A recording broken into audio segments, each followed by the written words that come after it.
Hola, ¿qué tal? Sean todas y todos bienvenidos a esta nueva emisión de Cartografía Escénica, un espacio para acercarnos a las poéticas creativas de las y los artistas de la región. Mi nombre es Ramón Verdugo y hoy me da mucho gusto platicar con Miroslava Wilson. Miroslava, ¿cómo estás? Hola, muy contenta de estar aquí con ustedes, gracias. Y nosotros súper contentos de poder platicar contigo para ir armando esta cartografía que estamos haciendo.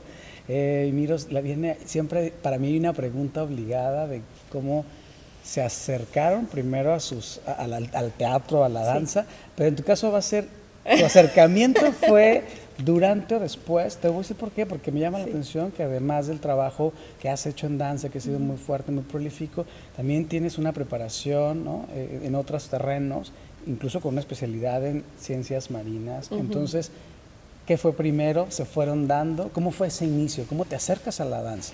Ay, pues es particular, ¿no? La danza en mi vida como que yo soy de estas personas que se formaron en Casa de Cultura desde chiquitos, ¿no? Como que cuando estuvimos aquí, que fui residente de Casa de Cultura, como que veía, ¿no? Estos espacios, qué tan importantes son para la formación. Entonces la danza, yo entré a danza como a los 6 años, mi mamá, pues soy hija única, solo mi mamá y yo, entonces yo pasaba todas mis tardes en Casa de Cultura en Hermosillo y ahí pues tomaba todas las danzas posibles, era lo que más me gustaba, también pintura y etcétera. Entonces digamos que la danza ha sido para mí una compañera, ha sido mi hermana, claro, yo diría, ¿no? Como mamá, hija y la danza y los espacios y los hábitats. Y a la vez siempre mi mamá y yo viajábamos mucho al mar, ¿no? Nos mudamos a Sonora, yo nací en Ciudad de México, pero nos mudamos a Sonora cuando yo tenía 6 años y mucho viaje al mar, mucho como estar en estos espacios, ahí vaya de Quino y Guaymas queda como a 1 hora.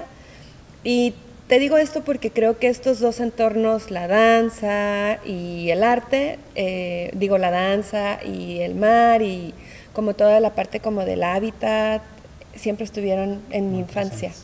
Entonces ya cuando decido qué estudiar, yo quería siempre, entonces empecé allá, luego a entrar a talleres de la Universidad de Sonora, como de los talleres libres, ¿no? Aquí como en UABC hay.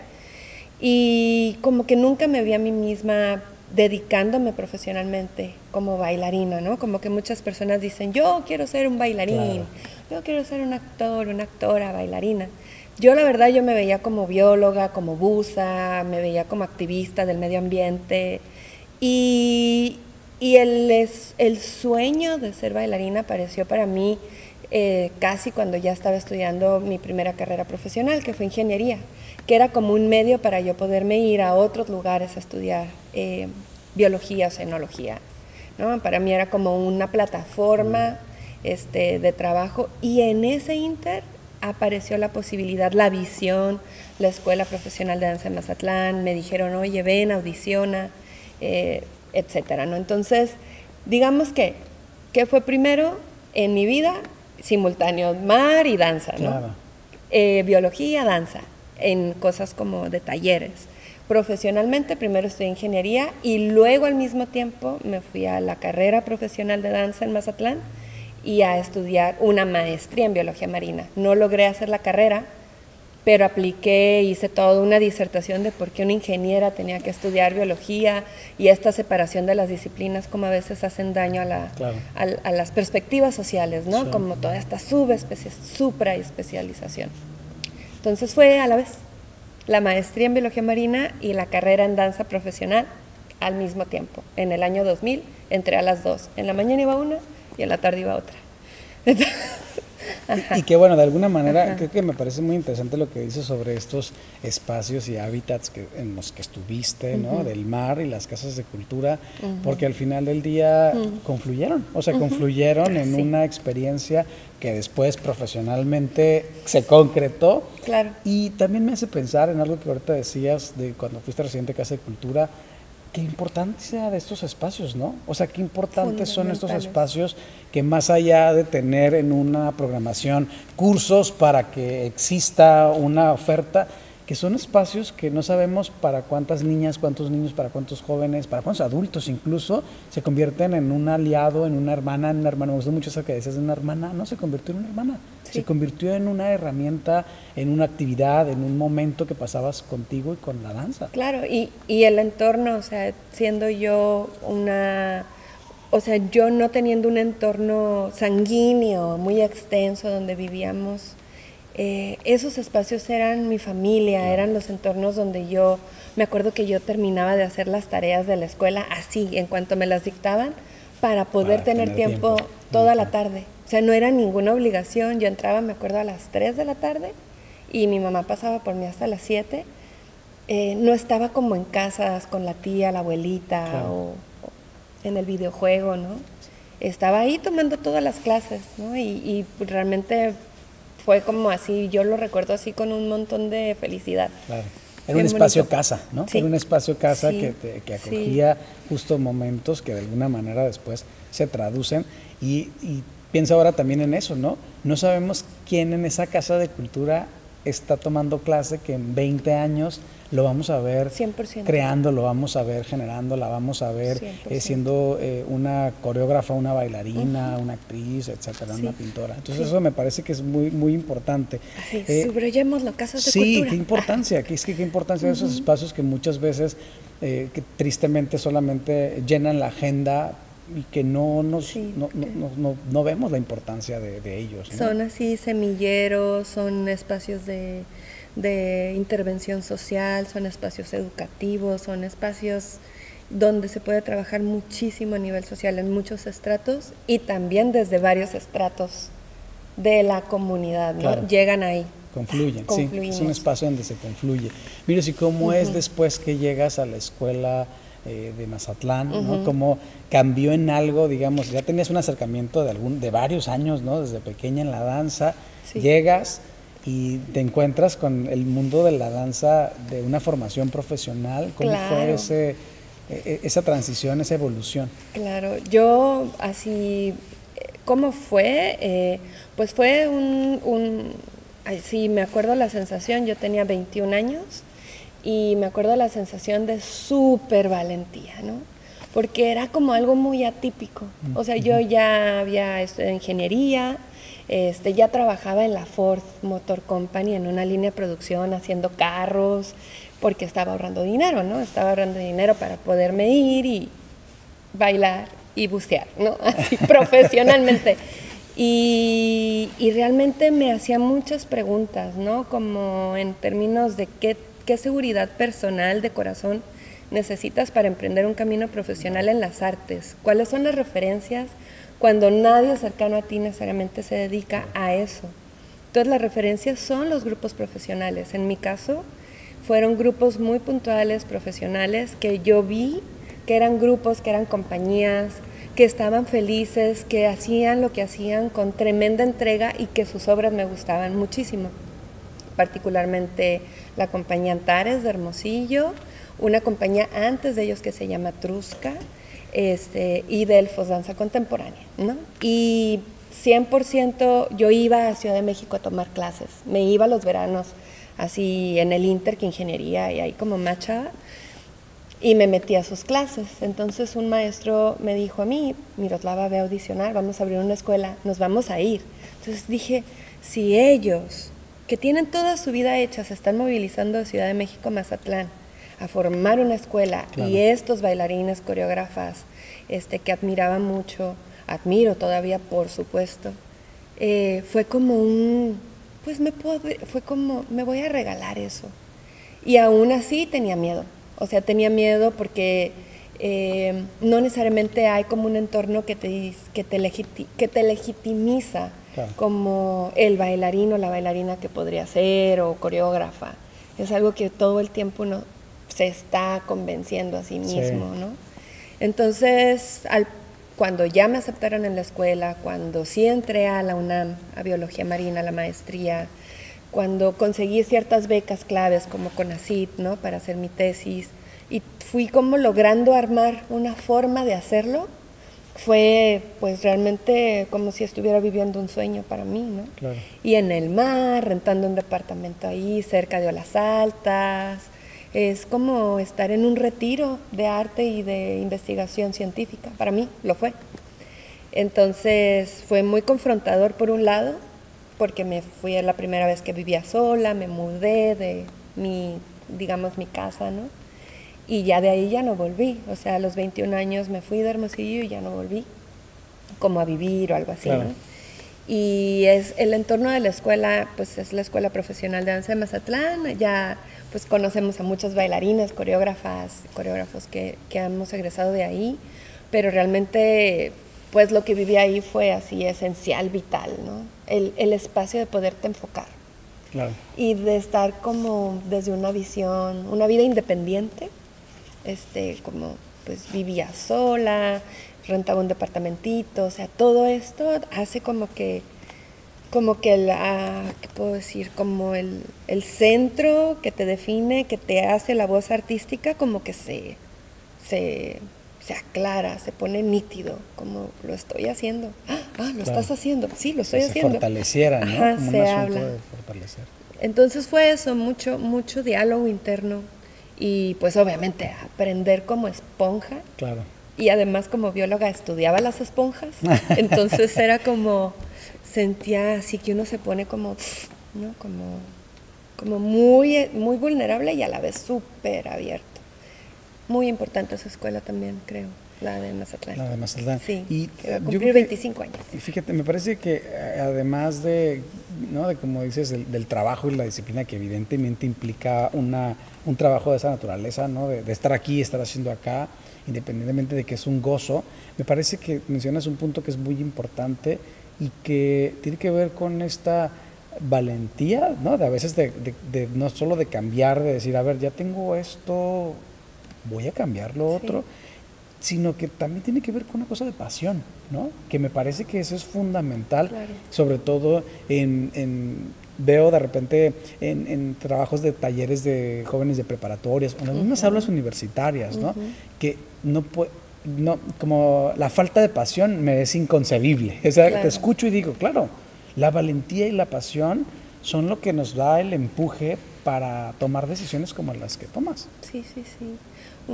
Cuando aparecen estas dudas, obviamente muchas veces los jóvenes no tienen el apoyo de cierta forma, ¿no? Claro. O hay algo que los inseguriza muchísimo. Pero digamos, una rayita más arriba, donde hay una mínima cama de seguridad, una mínima cama de apoyo que te hace querer o no querer o aventarte, ¿no? Esa valentía, esa voz interior, ese diálogo. Y yo me acuerdo ya, en cierto momento hablé en su tiempo era maestro también mío, Miguel Mancillas, que dirige Antares. Y yo estaba como, no sé, pues porque hay muchos obstáculos a veces en los emprendimientos artísticos, en la carrera, en el sustento, etcétera, ¿no? En la autoimagen, es una labor escénica, todo el rato nos estamos confrontando con el ser vistos, el ser transparentes, claro, el ser un vínculo, bueno, en fin, pasan muchas cosas, ¿no? Entonces yo tenía dudas y me acuerdo que me acerqué a él y me dijo, pues Miroslava, si puedes dejar de dedicarte a la danza, si puedes dejar de bailar, pues déjalo. O sea, fue yo también así como 20 y tantos años, 22, 23, y fue como que no fue una persona que me dijera, mira, habla, hace esto, ve, o que me aplaudiera algo, ¿no? Sino me lo regresó a mí. O sea, si hay algo que quieres, que amas, y lo puedes dejar de hacer y puedes hacer otra cosa, pues haz otra cosa. Si hay tantas dudas, claro, si es tan difícil, entonces me lo regresó a mí. Y ahí pienso, ¿no? Que es como este fuego interno, este motor, esta pasión sana, ¿no? Uh-huh. Que mencionas. Que te permite, claro, es que es muy poderoso porque de repente creo que la escucha, uno espera que el consejo sea de haz esto y cuando te dicen, no, a ver, regresa, pregúntate, ¿no? Básicamente fue pregúntate y pum, te exige escuchar esta voz interna que te hace tomar ciertas decisiones. Sí, ¿no? sí. Y en ese sentido viene después de la escuela una carrera como coreógrafa, como bailarina, como gestora, como docente, y donde siempre veo, no nada más como en ese momento de formación, sino siempre también un cruce de disciplinas. Creo que el cruce de disciplinas ha estado presente básicamente en toda tu carrera. Sí. ¿Cómo crees que esto ha fortalecido una cosa a la otra? ¿Cómo es que ha sido que este cruce te permite crear lo que hoy creas? Claro. Creo que algo clave es como la apertura a no saber, a no entender y a tener las ganas de entender, de saber, de comprender otros códigos, ¿no? Como si puedo pensar, ¿no? Desde una formación que antes todavía, ahora ya cada vez menos, pero creo que el cruce entre una querida amiga coreógrafa que se llama Celeste Miller, ella se denomina a speaker dancer, speaker dancer, ¿no? Como que no se dice soy una actriz bailarina, ¿no? Sino se hace llamar a sí misma, define yo soy una bailarina hablante. Entonces me quedo pensando a veces cómo hemos dividido muchas veces los entornos del movimiento, de artistas del movimiento y artistas de la palabra, ¿no? Y aún así, yo siempre he sido muy curiosa de no necesariamente ser la más especialista, la mejor, pero sí poder tener la habilidad de entender y de poner en práctica si la obra lo necesita, si la pieza, entonces escribo, puedo decir diálogos, puedo interactuar con entornos también desde otros lugares, ¿no? Pero creo que es porque simplemente es la apertura a tener la humildad de no saber. Claro. Y hacer lo necesario para aprender o para pedir ayuda, colaborar, ¿no? Claro. Alguien que esté al lado de ti sea mejor y aprender. Eso creo que nos da mucha posibilidad de creatividad y de alcance también a veces de los proyectos, ¿no? Sí, y la apertura y esa generosidad te permite justo estar en diferentes espacios y hábitats donde seguramente te llevas mucha información, mucho conocimiento y eso repercute al final del día en quién eres, ¿no? ¿Cómo crees ahora, digamos, con esos años de experiencia y pensando en la danza, ha cambiado tu perspectiva de la danza, digamos, de Miroslava, que acababa de egresar de la escuela de Mazatlán, sí, claro, que es un momento, ¿no?, donde egresas, vienes cargado de información, cargada de teorías, sí, de maneras, de referencias, y de repente hay una experiencia de vida no solo sobre el escenario, sino fuera del escenario, claro, donde la danza está presente. Claro. ¿Ha cambiado en algo este concepto? Sí. Puedo como hablar de algo que tengo muy presente ahorita. Ha cambiado mucho, pero así como que lo más fresco es la disponibilidad. O sea, antes recuerdo que las referencias es que la danza es algo que se ve de cierta forma, como los que bailan o la danza escénica profesional se ve así. Casi que se baila así, ¿no? Como si hablara de cuando tenía yo mis 20s, ¿no? Y a veces eso así no se parece a mí, ¿no? Entonces luego se genera conflicto. Claro. Como, sí, o me puedo parecer un poco, o a veces, pero yo me parecía, pero ya no me parezco. Es muy extraño, puede ser muy confuso porque estamos hablando de algo vivo, que pues emerge desde un interior, encarnamos, ¿no? Encuerpamos, como dicen, ¿no? Esta palabra hermosa en inglés que es embodiment. Entonces, ahora, bueno, ya pues muchas cosas han pasado, obviamente, pero percibo que la danza es desde lo que hay disponible para ser y estar, y es un canal, o sea, es un vínculo de manifestación de, obviamente, sensaciones, emociones, conjunto de ideas, pero con lo que uno tiene disponible.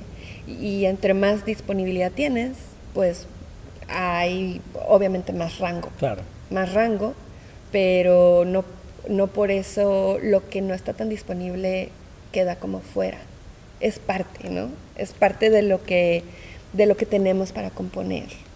Entonces, desde ese punto de partida hay como una amplia aceptación a lo que es, como es, y desde ahí que danza emerge, porque pues somos un reflejo, ¿no? O sea, todos los que llegamos a compartir una escena aquí, pues también están desde la disponibilidad que tienen para observar. ¿por qué esto que se comparte tendría que ser diferente en términos de disponibilidad? Y eso se entrena. Esa escucha interna a lo que está disponible, cómo somos, cómo estamos, quiénes somos aquí y ahora, es una práctica en sí misma de vida. La danza que puedo hacer o que puedo compartir o que puedo enseñar se puede beneficiar de eso, pero eso es de vida. Claro. Entonces danza y vida se hacen para mí como una sola cosa. Claro, y me parece como también muy, muy bonito pensarlo así, ¿no? Que la danza no es este modelo establecido. La danza es esto, como acabas de decirlo, y que puede resultar en alguien completamente ajeno, ¿no? Y de a lo mejor tener una inquietud o un deseo, pero decir, no se parece, yo no encajo ahí. Y esta manera que menciono no hay que ver cómo desde ese cuerpo, desde ahí emerge una danza, que es como una danza única desde donde es. Me parece que es muy, es eso, me parece que es muy abierto, es muy generoso también esa manera de verlo y que es muy valioso, sobre todo pensando en que vivimos en un mundo donde creo cada vez hay una apertura a entender nuestra unicidad, ¿no? Y con esa unicidad y con ese ser que soy, desde ahí puedo estar en diferentes hábitats y hacer, ¿no?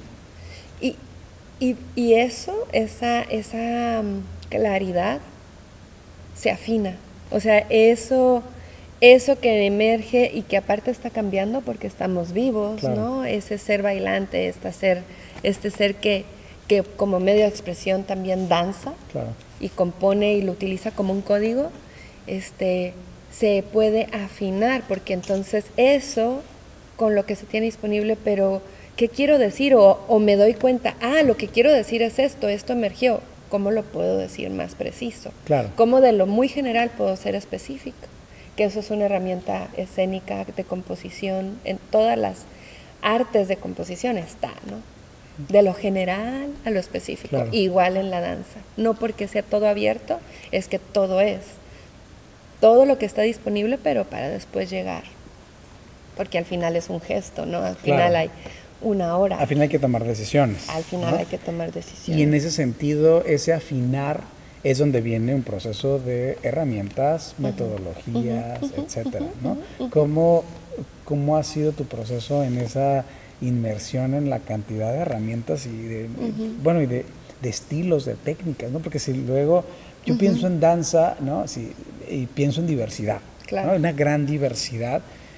¿Cómo Miroslava ha ido construyendo sus herramientas, sus metodologías en todo ese mar tan diverso de estilos y de técnicas? Sí, me encanta esa pregunta porque pienso mucho que curiosamente si hablamos de composición, mucho de lo que a mí me lleva a componer o tomar puntos de partida siempre han sido preguntas y escritos, ¿no? Escritos. Curiosamente que no necesariamente publico, pero como tengo cuadernos, o también como dentro de si soy co-creadora en un proceso creativo, lo que me lleva a mí es el cuerpo me lleva a escribir, o la escritura me lleva al cuerpo, eso siempre ha estado. Y sea una obra mía o sea una obra en la que estoy participando como performer, como que siempre. Y creo que otra parte que es como dentro de este mar de posibilidades de metodologías de composición,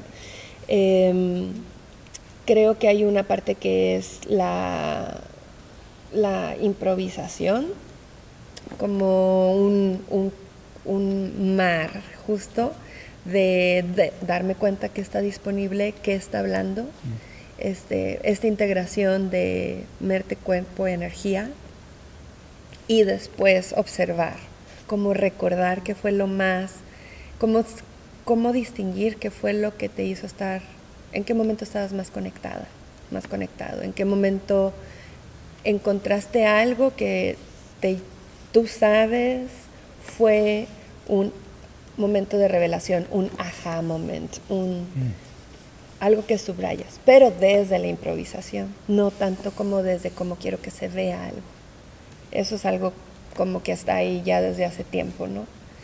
Y después otra parte que creo que es clave es si es un trabajo en conjunto, es el trabajo de afinación, como intercambiando también qué cree, qué piensa el otro, qué siente, pero también distinguiendo cómo hay cosas que dentro de una improvisación ya no vuelven a estar conectadas y se llega a algo todavía muchísimo más rico cuando encuentras la repetición. Ya no tanto la improvisación, sino la repetición. En la repetición. Entonces, en la repetición creo que también hay un gran camino de profundizar para después otra vez romper, ¿no? Claro. Entonces, me siento mucho como cuando en investigación científica uno hace como pruebas, muestreo, extraes, profundizas, extraes, profundizas, y de ahí tienes como algo así. Claro.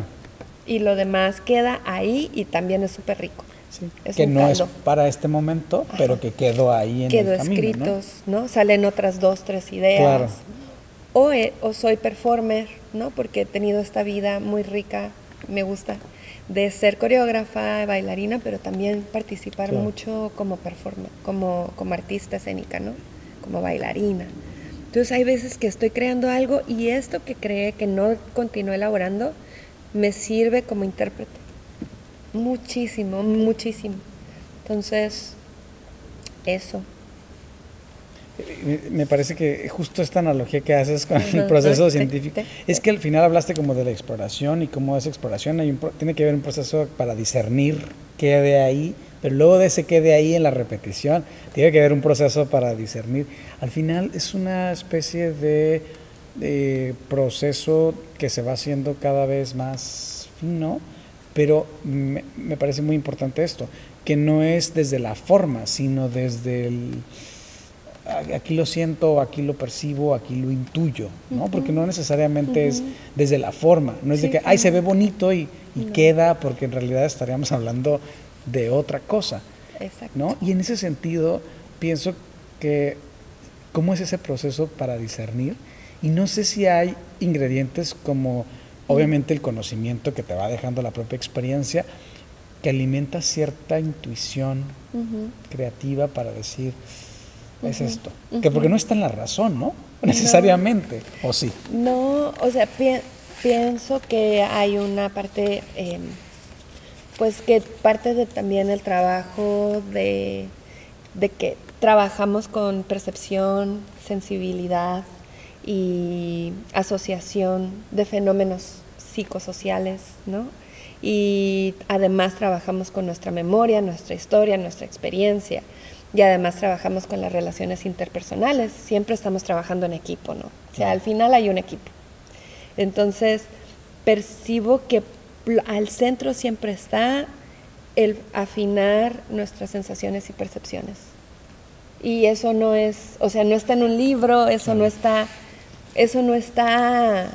es una metodología que cada creativo, creativa va generando. Claro. Es como no sé, nunca me habían preguntado esto, pero mi imagen sería que es como un sensor de dónde siente cada quien cuando algo está conectado, claro. cuando aparece una especie de verdad que traspasa la obra, que está hablando de todas nosotras, claro. nosotros. Y siento que eso es una alerta, algo prende, ¿no? Claro, es bonito. Y a veces alguien lo siente y a veces otro lo siente. Uh-huh. A veces es la persona que está grabando el video, claro. que está con una lágrima o que está como súper, se percibe, y eso, siento que esa como dramaturgia sensible, vamos a decirlo así, que te está dando un sentido de lo que está tomando forma ahí, ¿no? En el trabajo. Y también es un trabajo como performer, creo que a veces lo hacemos mucho. Claro. ¿no? Esto me hace sentido, esto sí. todavía no. Me falta un buen, así, claro. todavía no. O lo tengo. Y eso. ¿Cómo crees que probablemente, justo como performer, cómo se afinará pensándolo en esta imagen que das de este sensor que prende cuando algo está conectado como algo? Uh-huh. ¿De qué maneras se puede afinar? ¿De qué manera tú has ido como trabajando este proceso? Uh-huh. Ah, qué increíble pregunta también. Creo que obviamente las prácticas que tenemos, o sea, las prácticas, lo que uno entrena, con quien trabajas, los entornos en los que uno se desenvuelve, son espacios que, en mi parecer, deberían de fomentar, practicar toda la fenomenología de percepción, sensación, conexión, escucha, como, y también llevarse a lugares, estados, ¿no? Como eso creo que se practica. Y además de eso, a veces unas prácticas, ¿no? Pueden durar 4 horas, 5 horas, 2 horas, 1 hora, 20 minutos. Pero aún así, y sumado a eso, creo que la vida diaria es un espacio de eso, ¿no? Como de cómo respiramos nuestra vida, ¿no? Como todo el tiempo se está manifestando la magia de la existencia en la vida. Entonces creo que justo el tener una vida artística no es necesariamente para mí solamente la parte de producir obra, sino observar la obra que se está produciendo todo el tiempo en la vida, en el acontecer, en el suceder, en donde sea que uno está. Y eso creo que es lo que genera una afinación. Y a veces nos dormimos, ¿no? Yo a veces me duermo, no estoy en ese canal. Y resiento, lo extraño, ¿no? Claro. Como cuando a veces estoy en cierto tren donde eso ya no lo estoy afinando. Dejé de prestar atención, dejé de afinar, dejé de reconocer, dejé de observar cómo caen esas luces todo el tiempo, ¿no? Y luego ya lo puedes practicar acá. Lo puedes reconocer en el momento en que 2 personas vieron de cierta forma, o el sonido, la respiración, cómo se dijo esa palabra, este gesto, cómo salió, no sé, creo que es justo complementario. Sí, y me parece que justo esto que dices de a veces nos podemos quedar dormidos y esa afinación no se da, creo que tiene que ver con cuando la inercia gana, ¿no? Por ejemplo, en la cotidianidad, pero incluso en la producción artística, ¿no? Que puede 100%. Ser una cosa de inercia de vamos a hacer, hay que hacer porque tal, y de repente no es que, no nos paramos a reflexionar, no estabas haciendo... Hay mucha reflexión, pero exactamente, pero no es que no nos hayamos hecho al final un círculo y ¿qué te pareció? O sea, va más allá de eso, porque tiene que ver con otros fenómenos, que no son solamente el del habla. Incluso el habla ni siquiera es un elemento, ¿no? Tú hablas de para mí es como si todo el tiempo estuvieras releyendo el entorno, que me parece que eso pasa cuando eres performer o desde la creación, desde la coreografía, desde la dirección, que no puedes dormirte. Tu tarea es justo estar alerta, presente. Claro. Me parece que va dejando por ahí. que eso te toque. Sí. Entonces, ¿cómo queremos generar a veces espacios para tocar cuando no permitimos ser tocados en la vida? Claro. Y no me refiero a vulnerados, llevados en la marejada, me refiero a percibir, a recibir, a observar, a entablar, a implicarte, a estar, ¿no? Claro. Estar ahí. Entonces eso creo que es una afinación clave que tenemos que, yo creo que para mí es fundamental. Para trabajar. Claro, y para trabajar en la escena me parece que es fundamental. Y no sé, te escucho y pienso, claro, de repente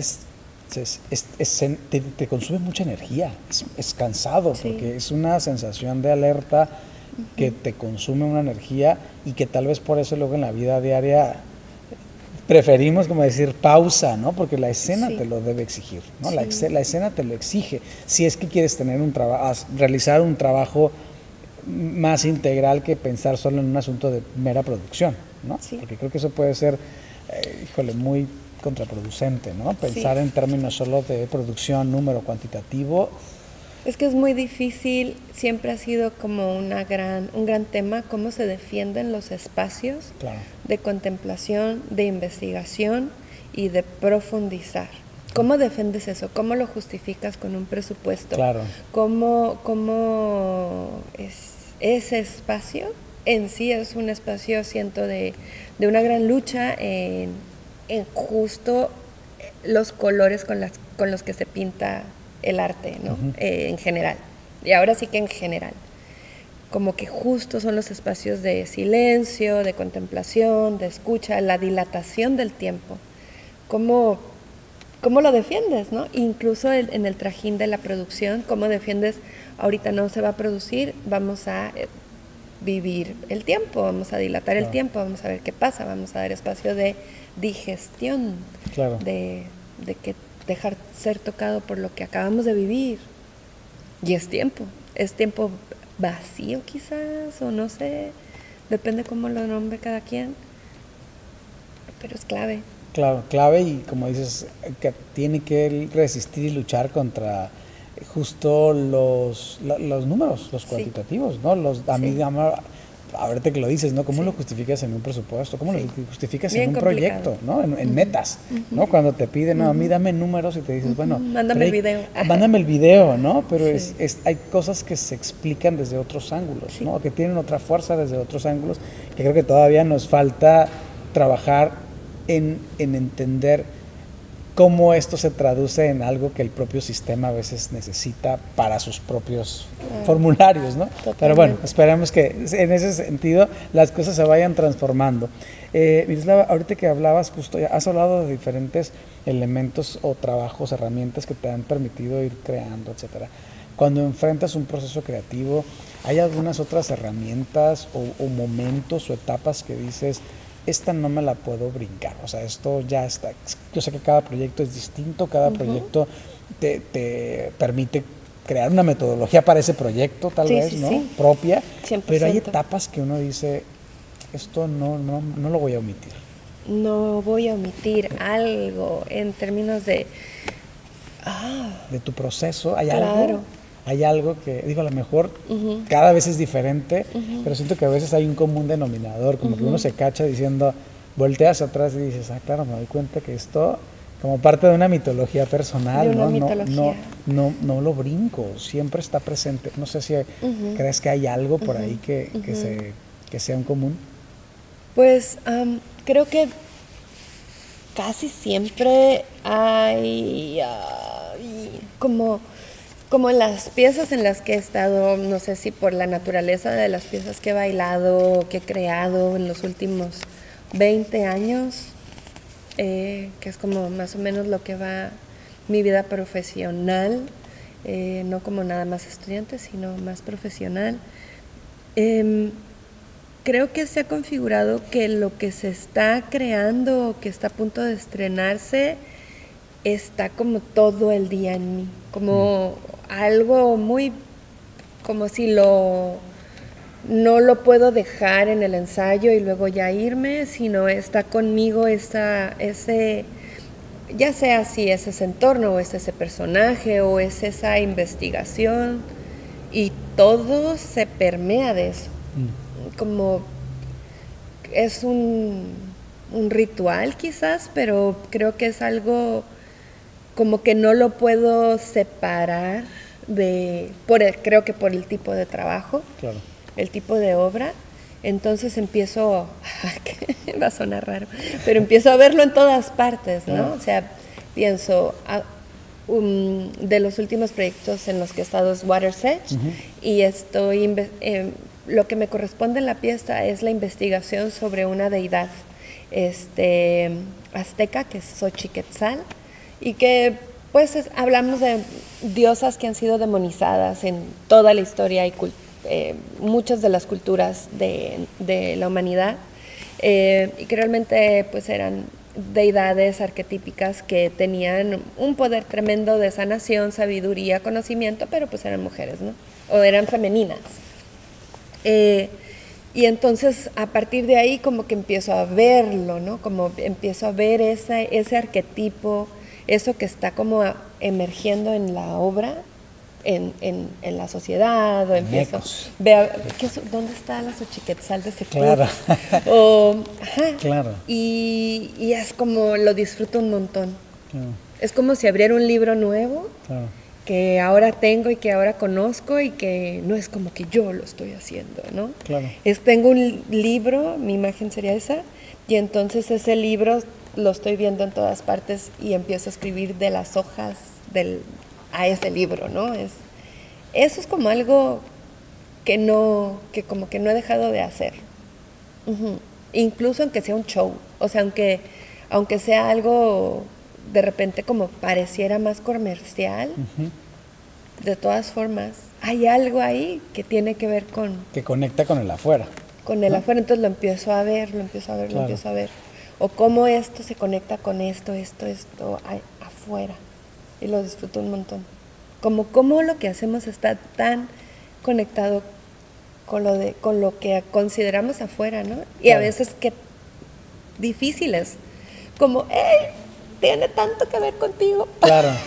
¿Cómo te cuento para que compartamos, ¿no? ¿Cómo te cuento sí. que es tan similar, ¿no? Sí. Eso es así, otro tema. Claro. La promoción. La promoción y toda la parte Ajá. de la gestión, ¿no? Sí. Y ahorita que justo hablas de cómo el propio proceso te permite como observar fuera del espacio, al menos no de la afuera como sociedad, sino de ya salimos de acá, pero empiezas a ver referentes y ecos del día a día. Uh-huh. ¿Consideras que justamente que el momento en que vivimos, ahorita que estamos hablando de cómo te digo, ¿no? ¿Consideras que la danza se ha mantenido siempre en esta cuestión de espectáculo artístico tal, y que luego, esa es mi percepción también, que en los últimos tal vez años, también las artes, no solo la danza, también ha volteado y dicho, necesitamos que esto esté en los cotidianos, ¿no? Y tú has trabajado también en procesos donde la danza es un vehículo, herramienta para otras cosas, otros fines. ¿Cómo ha sido ese acercamiento de la danza en otros hábitats? Creo que es que realmente, a lo mejor suena muy dramático, pero creo que ha habido mucho robo de la danza como tal pertenezca a un estatus meramente profesional, escénico, uh-huh. Y creo que de las artes, puedo hablar también del teatro y de la música, claro, y de la pintura, o sea, creo que mucha gente se ha intimidado por que el entorno profesional, no porque sea así como queremos hacernos, hay diferencia, claro, hay una enorme diferencia, pero creo que se hizo un sesgo muy enorme entre profesionalizar, afinar, mejorar, desarrollar, producir, y que realmente las artes provienen del trabajo en la comunidad, de un acerco comunitario, y que todo el mundo canta, baila, uh-huh, pinta, crea, hace poesía, o sea, es algo natural para respirar, claro, el alma, ¿no? Entonces, sí, creo que ha habido mucho robo de danzas tradicionales, de pasos que a veces personas bailan ballet y no tienen idea, por ejemplo, o que esos pasos vienen de la tradición, de tradiciones paganas o de tradiciones de bailes que son rituales, ¿no? Y cómo una escena deja de ser ritual, pero sí tiene el paso, uh-huh, ¿no? Como toda esta herencia. Y a veces también la danza contemporánea tiene muchos pasos de danza urbana o como extracciones de códigos, pero que vienen de allá, justo no del escenario, ¿no? Vienen de un lugar ritualesco, festivo, de gozo, de encuentro. Entonces, pues eso, ¿no? O sea, yo creo que hay muchos proyectos y luego hacemos muchos proyectos que no le quitan valor ni necesidad a lo que es la escenificación de fenómenos, de palabra, de argumentos, de todo lo que se necesita poner en escena. Si puedes dejar de hacer la escena, pues déjala, lo mismo, ¿no? Claro. Pero si se necesita poner, va. Pero también es reconocer y fomentar esos espacios. Yo vengo de ahí, ¿no? O sea, yo vengo de haber bailado con la comunidad, ¿no? Por eso el baile de salón para mí es clave, ¿no? Porque ahí me acuerdo. Quiero bailar cumbia, ¿no? O sea, que me saquen a bailar, yo sacar a bailar con alguien que no conozco. Claro. bailar con un entorno de gente que está bailando por gozar. Claro, que bailan justo desde el gozo, Ajá. ¿no? Desde el disfrute de ese momento, que como dices, yo creo que coincido en ese sentido, ¿no? Muchas veces, pues el arte, de repente, no el arte en general, sino a lo mejor la disciplina, cierto grupo, esta idea de qué significa profesionalizar, ¿no? No significa extraer a la disciplina o a la actividad del entorno, porque me parece que ahí es donde hemos separado tal vez la sensación donde el público dice, pues no voy a ir a ver algo que me es tan ajeno, ¿no? Y eso me parece que es importante de cómo recuperamos eso, ¿no? Sí. Cómo establecemos esos vínculos para que lo que veamos en el escenario de alguna manera también recupere ese espíritu comunitario. Y no porque tenga que ser en la comunidad, sino de convivencia, de comunidad. De ¿no? convivencia, de comunidad, de ir y volver, de sí tener estos espacios como de investigación, pero investigación a veces abierta. Sí, es un gran tema, ¿no? O sea, pienso también mucho en el ritual, como en los espacios que rayan en la confección artística, pero que promueven el ritual, ¿no? O sea, que son espacios sagrados, que son espacios espirituales, que son espacios de trascender algo importante para esa comunidad. Y que tienen danza, y tienen pintura, y tienen palabra, y tienen texto, y tienen escrito, y tienen rezo. Realmente ese formato sigue estando. Si uno va a crear algo extra cotidiano, va a haber un ritual. Claro. ¿No? Y va a haber esta necesidad de trascender. Entonces ahí como que nos hemos separado, como que pareciera que lo otro es bien ajeno y a veces se desea que ellos lleguen, esos espacios lleguen cuando uno está bien apartado. Entonces es todo un tema necesario seguir.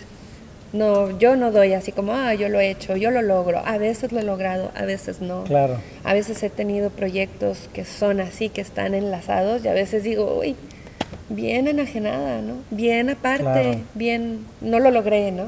Claro. Lo haré mejor la próxima vez, o conforme pasa el tiempo el proyecto se va acercando, ¿no? Claro, pero el proyecto va encontrando, creo que tiene que haber una apertura y una generosidad para que el proyecto vaya caminando hacia algo, ¿no? Porque también, ahorita que dices, muchas veces esa sensación de, no, yo mi proyecto y aquí lo que soy, pero sí, eso está maravilloso, pero también cómo generas esos encuentros. Y ahorita que decías de lo de cómo en esos espacios donde el ritual es importante, y el ritual no es solo la danza, sino que cantan, la escriben, pintan, juegan, tiene que ver también con una línea que atraviesa, ¿no?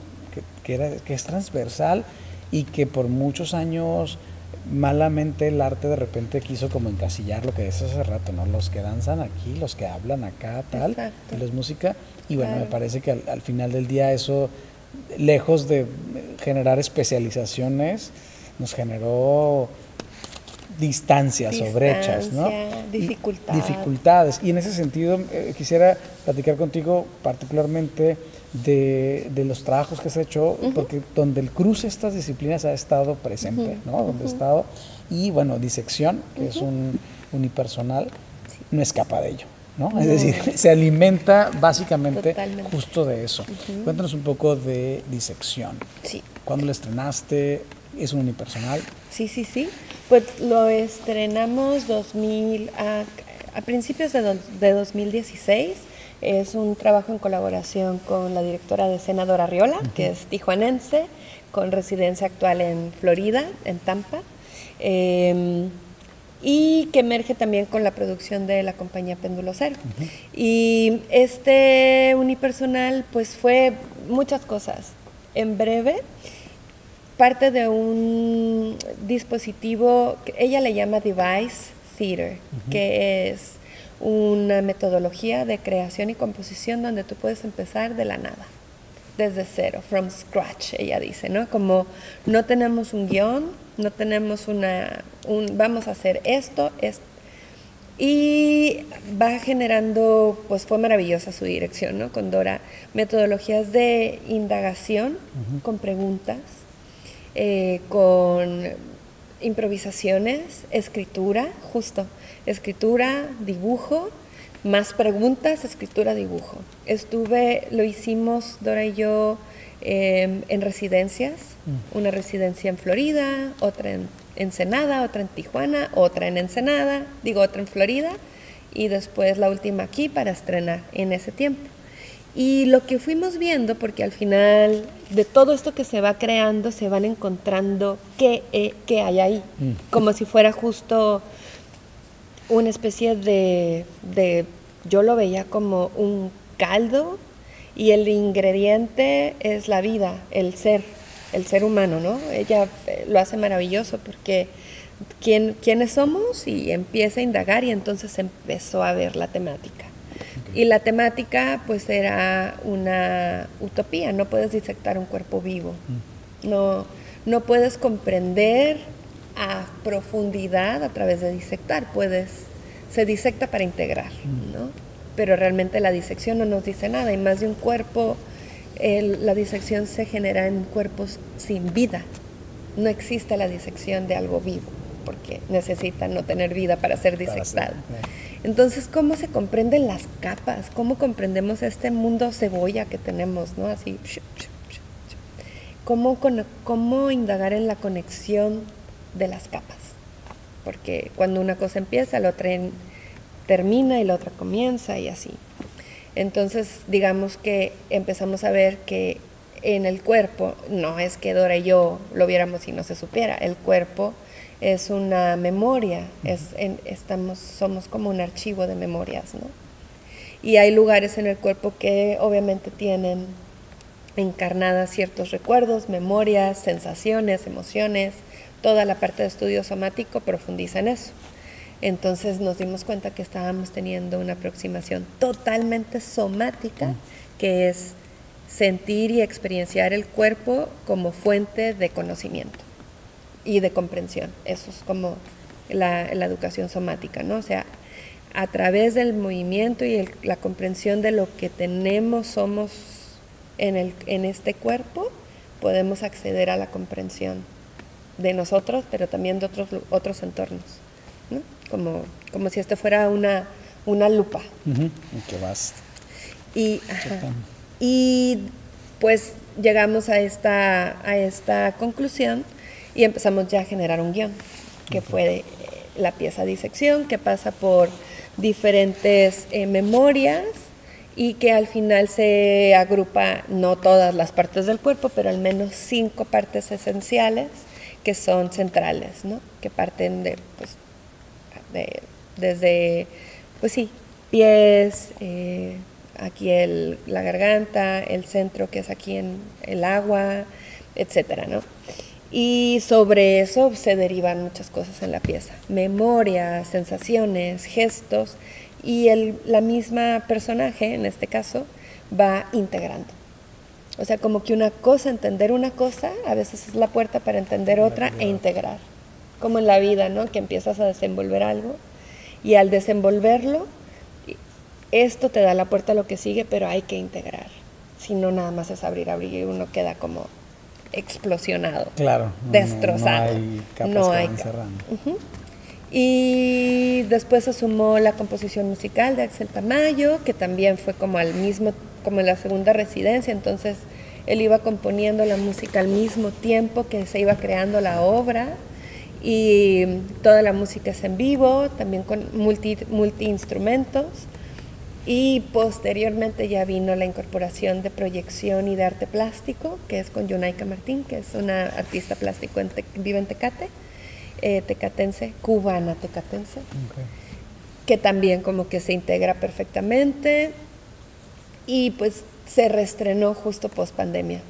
Se estrenó, se guardó, luego lo volví a trabajar para llevarlo a prepas, lo llevé a muchas prepas aquí a la UABC, y posteriormente ya se reestrena aquí en un post Cuerpos en Tránsito en el Secut, como público íntimo, y a partir de ahí ya empezó a girar más la pieza, ya con toda la integración pero fue un proceso como de mucho tiempo. Post-estreno se siguió trabajando muchísimo. Y por último, se transformó ahorita en film, en un mediometraje, que está próximo, se preestrenó en Florida hace un mes, y está próximo a estrenarse. Al final tiene que ver con una obra viva, ¿no? Es una obra viva que parte desde una investigación de lo que justo estábamos hablando, ¿no? De las cosas, cómo van generando, no sé, conforme contabas el proceso, pensaba en esta idea de, claro, de cada residencia seguramente aparecían ciertas cosas que se iban uniendo hasta que encuentra un sentido, se hilan, y me parece que también y me parece interesante hablar del proyecto porque se hablan desde las preguntas, el dibujo, la palabra, etcétera, y que después termina en una pieza escénica, coreográfica, pero donde también no solo es la composición, es la música, es el trabajo plástico, pues habla finalmente de un proceso que fue encontrando sus lenguajes, sus códigos. Totalmente. ¿No? Y como poner en acción ahí lo que la obra necesita, ¿no? Como que si necesitaba la palabra, entonces, ¿qué puedo hacer yo para desde un lugar como a veces muy físico llegar a la palabra? ¿Qué tengo que hacer qué tuve que hacer, ¿no? Como para aún así, me acuerdo, hay un momento que hablo de la sombra y llego pero realmente agotada, ¿no? Y tengo que llegar a decir un texto. Y al principio, obviamente, pues las técnicas de recogimiento, de pensar que como se trae un beat, como no decir el texto totalmente acelerada y alterada. Entonces, ¿qué necesito desarrollar? ¿Qué necesito aprender? Que al final es respirar, es el encontrar el tiempo, dejar que el texto llegue. Como todo eso que al final es movimiento, pues es danza. ¿Por qué no? ¿No? La palabra es movimiento, ¿no? Es como... es algo más que está danzando adentro de mí para después ponerlo afuera, ¿no? Porque corresponde a la actuación. Está extraño. Sí. ¿Por qué ponerle una etiqueta, no? ¿Por qué ponerlo así? Me parece que, pues justo hay que pensar, hay que tener una visión muy periférica, muy global, donde justo comprendamos... y la otra. Exacto, comprendamos que esta complejidad de las artes escénicas, lejos de la especialización, convertirnos en, como decías, en las mejores o en los mejores, nos puede convertir tal vez en el enemigo de la colaboración, del encuentro, que me parece que eso es lo valioso del trabajo que se hace de encuentro, ¿no? Lo que uno puede encontrar, no solamente en el equipo que está ahí, sino con las otras colaboradoras, con las otras personas con las que uno va encontrando para al final del día generar el trabajo, para compartir. Sí. Pues sí. Miroslava, muchas gracias. Gracias por compartir, porque creo que de repente la vida diaria, la producción del día a día nos hace como pensar muchas cosas que luego es difícil como que se manifiesten, y creo que la conversación es un gran pretexto para ello y te agradezco mucho compartir. Súper así esclarecedora también, ¿no? La plática y las preguntas que fuiste poniendo así hacen que uno también se vea, ¿no? Muchas gracias. Gracias a ti. Gracias al programa. Gracias por ver. Gracias, así es, gracias, y nos vemos en el próximo episodio de Cartografía Escénica.